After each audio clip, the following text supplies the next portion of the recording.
Do you know the Japanese word for unicorn? I don't. We stumped Bob Costas. We'll end it there, Bob. Thank you. No. Do you? Maybe you came in prepared. Do you? Ikkakuju. Ikkakuju? Ikkakuju, unicorn. I looked it up. Yeah, if I have a chance, and you said unicorn. I was saying Bob Costas might say unicorn, and if he does, I'm going to have Ikkakuju ready to go. See, that is preparation. You see? Chance favors those who are prepared, as someone once wisely said, and you were prepared for this moment. Say it again so that if I interview Ohtani this week, which I'm hoping to do, not certain, but I'm hoping to do it, tell me again, and I'll spring it on him. Ikkakuju. Ikkakuju. Ikkakuju. Ikkakuju. Ikkakuju, not Ikkakuju. Ikkakuju. Ikkakuju. Bob, you know who would have enjoyed knowing that, but it's too late now? Who? The wily Bongo. The wily Bongo, president of the African nation of Gabon. Correct. Who offered, as Bob and I love to talk about, he offered anyone in the country, any citizen who can come home with a medal of any kind. It could be a bronze and it could be an anything, $1 million and a beautiful home and a life that you could only dream of in our beautiful nation of Gabon. And it was an offer that we like to say was safe. Yeah. And, when especially at the Summer Olympics, when there's some 200 nations coming through, you're searching in some cases for a tidbit on that nation.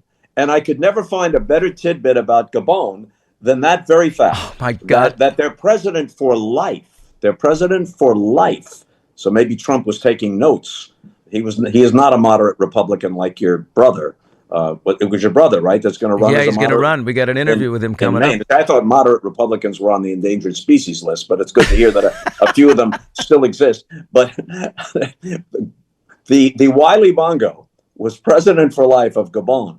And we would always say, this is the premise, and this is why I dubbed him the wily Bongo. And then that's how you referred to him anytime his name came up. But the wily Bongo is well aware that no Gabonian has ever won a medal, and no Gabonian is at all likely to win one here. I don't even think he had the million. He just threw it out there. I mean, right. What the hell? He was going to have to scratch that together.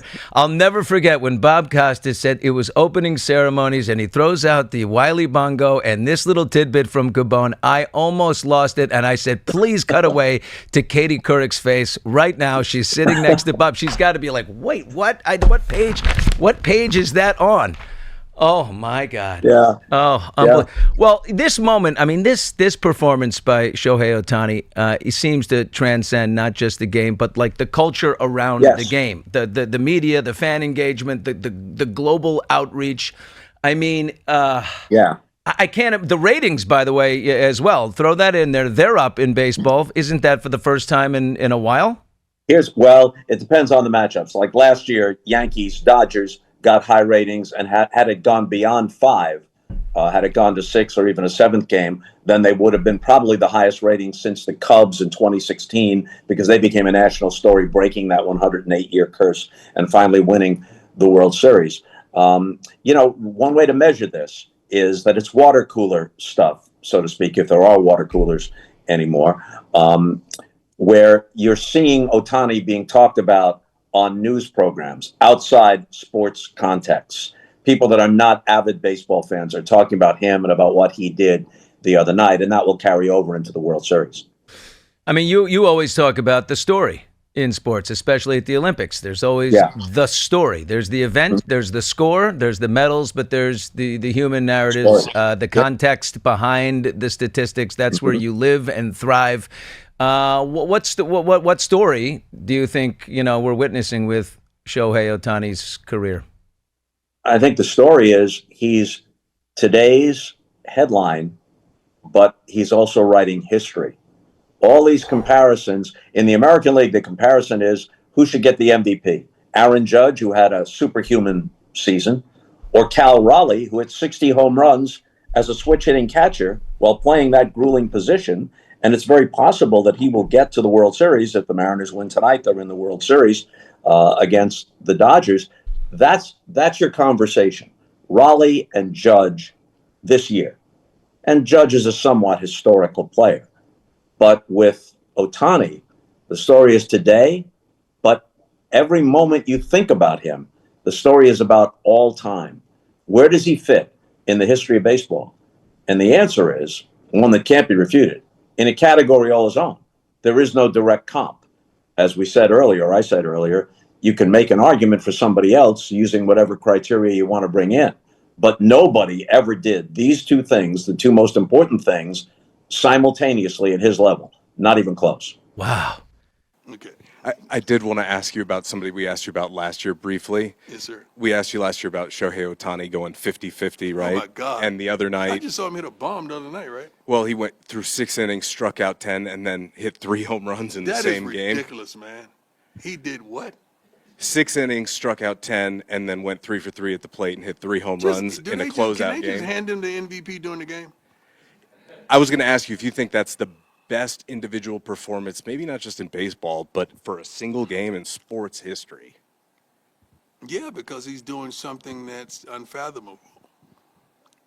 I'm not going to say sports history because I can't recant everything that has transpired in sports history. I've seen some wonderful tennis matches. I don't really watch golf, but I've seen some wonderful things that has transpired in sports that it's hard for me to say that, but that is unbelievable, man. Unbelievable. It's so funny because when I'm in the cafeteria, the baseball games are on, and I'm thinking, dang, I really used to do that. But it's unbelievable. Everybody's throwing 95 and over now. like everybody's launching, they hitting bombs now. It's unbelievable, man, what this game has gotten to. But I like it because it's faster, it's quicker, and you're allowing it's many more guys. I hope he opens the door for others because there's many more pitchers. Not more, that don't sound right. Many pitchers that can do both, but they're never allowed to do so because they put them in a pocket and say, you just need to do that. So hopefully he opened the doors for others. We good? John and I are so pleased to be joined by a friend of the show. He's been on with us before. He was the NL Manager of the Year in 2024. I dare say, sorry, jinx, Pat Murphy. I think you're going to be the NL Manager of the Year in 2025. He was the skipper of the team with the best record in the major leagues. They won the NL Central again under his stewardship. Pat Murphy, thank you so much for joining us on the show with Joel Sherman and John Heyman. Murph, fantastic job. You are the Manager of the Year, I'm sure. Just terrific. I want to ask you this. Is it a tough ask or almost impossible for a small market team to do this? Obviously, as good a job as your front office does, they don't have $700 million lying around for Shohei Ohtani, nor could they sign as agents Mookie Betts or Freddie Freeman. Obviously the Royals were able to break through a decade ago, but generally the big market teams prevail in these short series with the stars doing it. Is it near to impossible for these small market teams to overcome? You guys would have better perspective than me. I think it's changing in that the rich are getting richer and it's getting more difficult to break through. I think we broke through as good as anyone has of the small market teams. Now you're talking, 10 years ago when Kansas City did it. I mean, that's pretty special. Homegrown for the most part. And I think we have to do it that way too. I think it has to be homegrown and pick up some of the right pieces. And I mean, it's still very difficult when you're going against. Look at the pitching we faced in those 4 games. It was nothing short of incredible. And our offense has been pretty consistent. I'm not saying we're the best, but we put it in play and we score runs, and we just didn't in those 4 games. I don't want to jump off your team. I'm sure we'll still talk more about it, but you mentioned what feels like the strongest item that any team had in the postseason, which is the Dodger rotation, which is saying something since their lineup opens with 3 Hall of Fame bound players who are still at the top of their game. The Blue Jays are going to be significant underdogs in this World Series. Can anybody beat this rotation? Yeah, they can. I mean, it's not easy to go out and throw as well as Yamamoto did or Ohtani did.